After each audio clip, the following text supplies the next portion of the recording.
Ryan Reynolds here from Mint Mobile. With the price of just about everything going up during inflation, we thought we'd bring our prices down. So to help us, we brought in a reverse auctioneer, which is apparently a thing. Mint Mobile Unlimited Premium Wireless. How to get 30, 30, bit to get 30, bit to get 20, 20, 20, bit to get 20, 20, bit to get 15, 15, 15, 15, just $15 a month? Sold! Give it a try at mintmobile.com/switch. $45 upfront payment equivalent to $15 per month. New customers on first 3-month plan only. Taxes and fees extra. Speed slower above 40 gigabytes. See detail. Whether you're ordering wings for the game, whipping up a 7-layer dip, or ordering pizza, there's something about football that makes you want to eat. And this football season, Uber Eats has the best deals on game day food. No matter what you're craving, from 2-for-1 pizza to buy one, get one wings, Uber Eats will be dropping new deals each week, all season long. Uber Eats, official on-demand delivery partner of the NFL. Order now. Terms and conditions apply. See app for details. Want to shop Walmart Black Friday deals first? Walmart Plus members get early access to our hottest deals. Join now and get 50% off a 1-year annual membership. Shop Black Friday deals first with Walmart Plus. See terms at walmartplus.com. Thin line between winning and being a teammate. Interesting? Keep listening.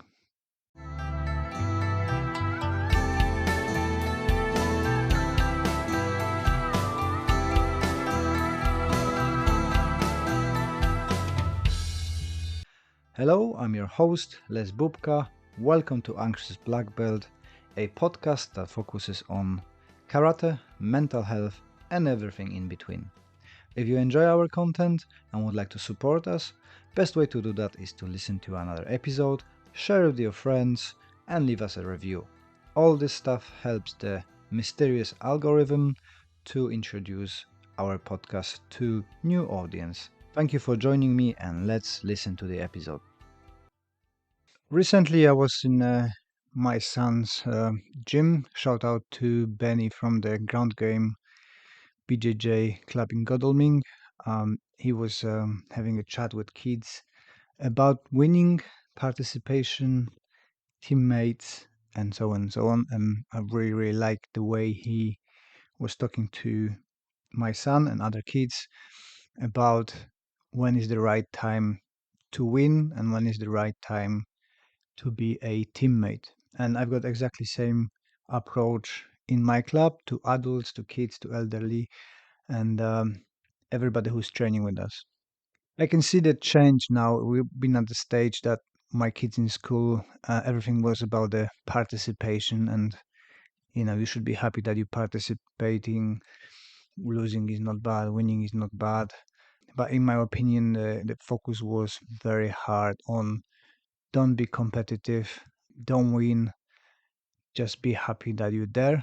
And therefore it creates kind of mediocre, nobody tries to win, and the level of the sport of martial art or whatever doesn't grow. I'm happy to see that it changes now. So in my son's and daughter's school, reception in year 1, I've got that approach, which is nice, fostering kids to encourage them into taking sports. And if everybody's happy with participation, there's no medals, or the medals to everybody, some reward, which is great. And it supports that entry to sport, and kids enjoy the activity. In year 2, it's changed now, and actually there are winners and losers, or so much not losers are learners, I would say.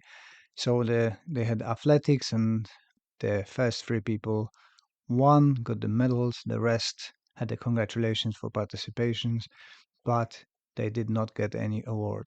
And I think this is a great approach because it creates people who are more capable in the world and more resilient, understanding that not every time you can win, but every time you can learn from it.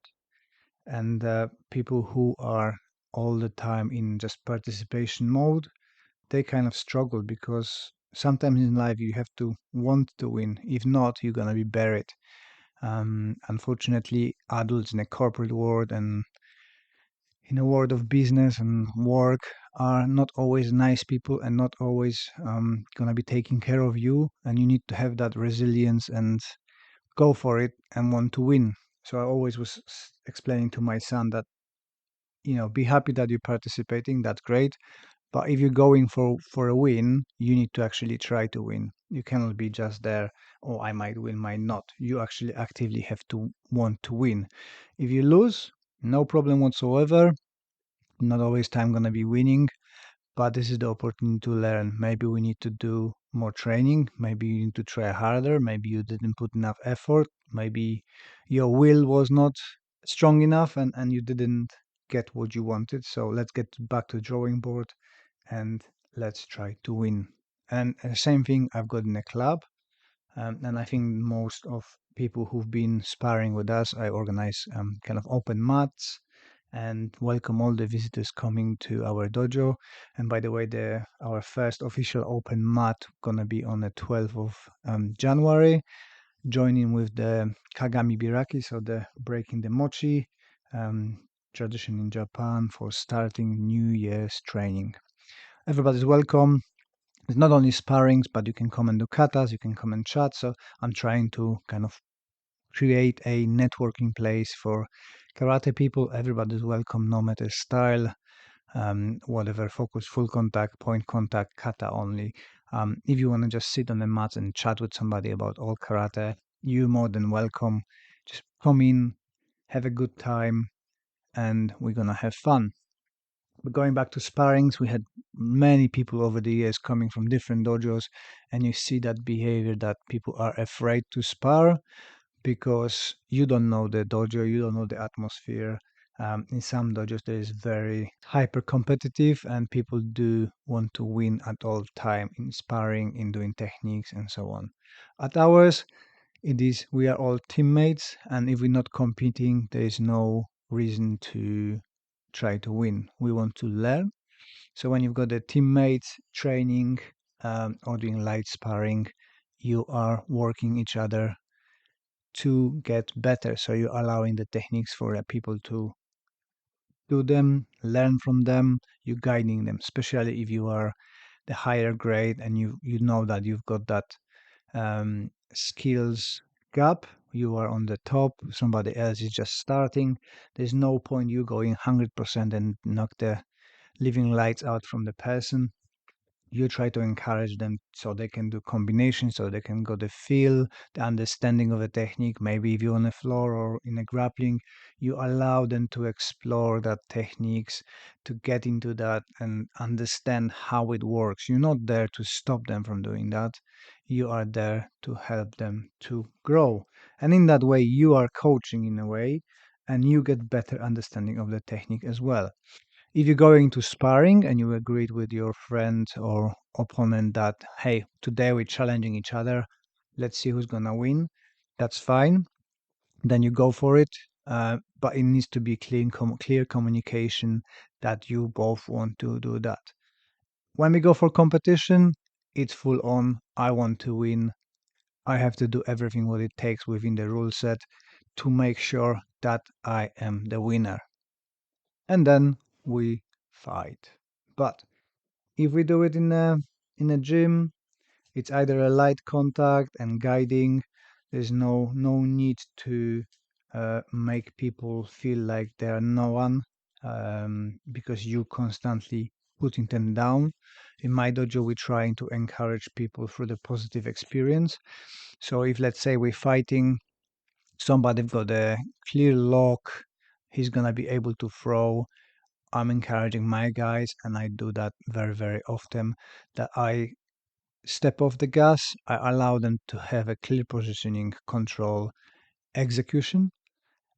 And if they struggle, then I can guide them. Very often, it's seen on the videos when we spar that people have me on the floor. I could escape, but they've got a chance to improve their position, control, and execution. So I will, slow down, guide them through the process so they can learn during the sparring what they can improve, right? So it's kind of a semi life.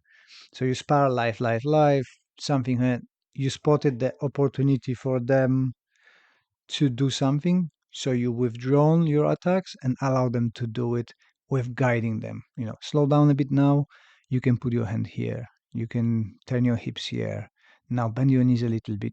pull on top, extend the legs, go down, get that leg over to the armbar, for example. So in that way, guiding, and if they do it correctly and they haven't been punished for it, they're gonna have a positive experience, which gonna lead to wanting them to do more. If you're gonna all the time counter them and showing how good you are, and execute all the arm bars or punch them or knock them down with your body shot or something, they're gonna have a really really bad experience and they might not come back to the club. So you have to be fine balance between pushing them but allowing them to flourish and grow. And this is kind of a key point of what I teach. Although, we're doing a all-around karate, so we've got a very broad spectrum. But on every step, we're trying to improve our partners. And in that way, ourselves improve as well.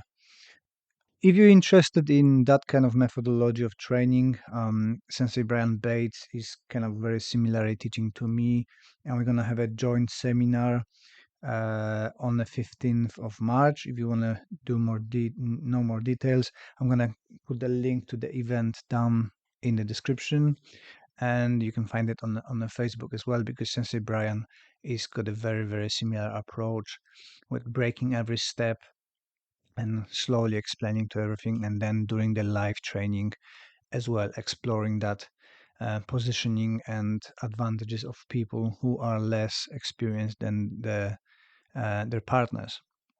And I think that's the key thing in my dojo. And I've been a lot of dojos over the years, and I had injuries just purely because of the ego and that mentality of winning. And if you enjoy that environment, that's great. If winning is that's what you want, and you found a gym that that's their vibe, they're going hard, they're going all in sparring, and the tournaments are their only option, or the path chosen. That's great. That's usually for younger people who recover quickly, injuries recovering quickly. When you go through the years, it's getting a bit more harder and harder to pull that off. Other spectrum, if you just want to do katas and never be challenged in a way that it doesn't suit you, only want to focus on non-contact stuff, but your challenge is the perfection of the technique, this is fantastic as well. Go for it, find the right dojo.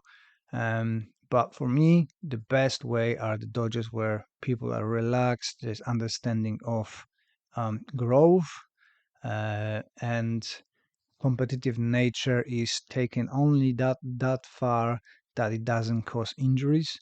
Unfortunate that in the team Radcliffe's BJJ, Black Badger BJJ in Guildford, this is a majority of people who are very focused on not injuring people, and the atmosphere is superb.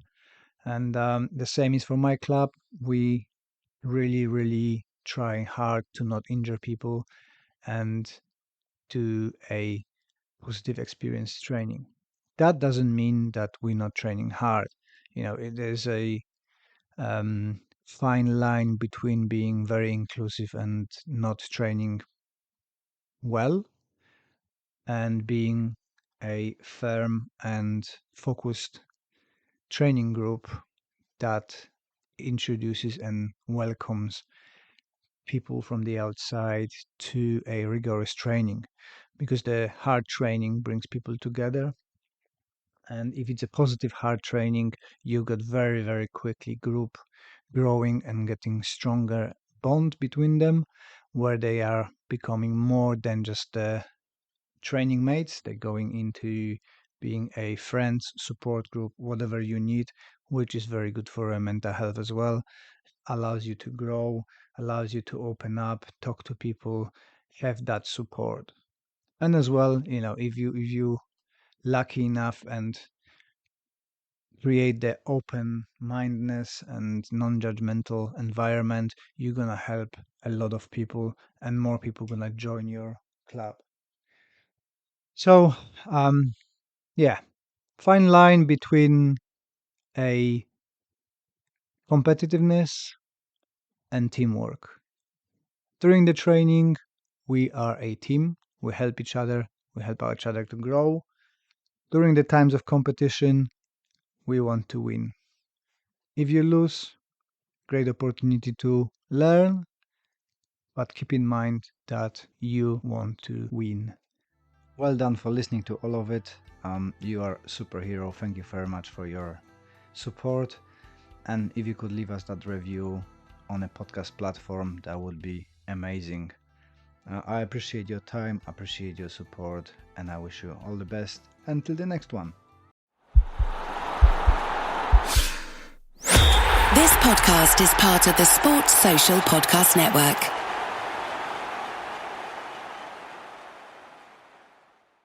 How do you feel when you switch to Geico and save on your car insurance? It's like going to work on one Thursday morning and thinking to yourself, just one more day until Friday. But then somebody in the elevator says, Happy Friday! Then you check your phone quickly and discover today is actually Friday. So yes, Happy Friday, random stranger in the elevator. Happy Friday indeed. Yep, switching and saving with Geico feels just like that. Get more with Geico.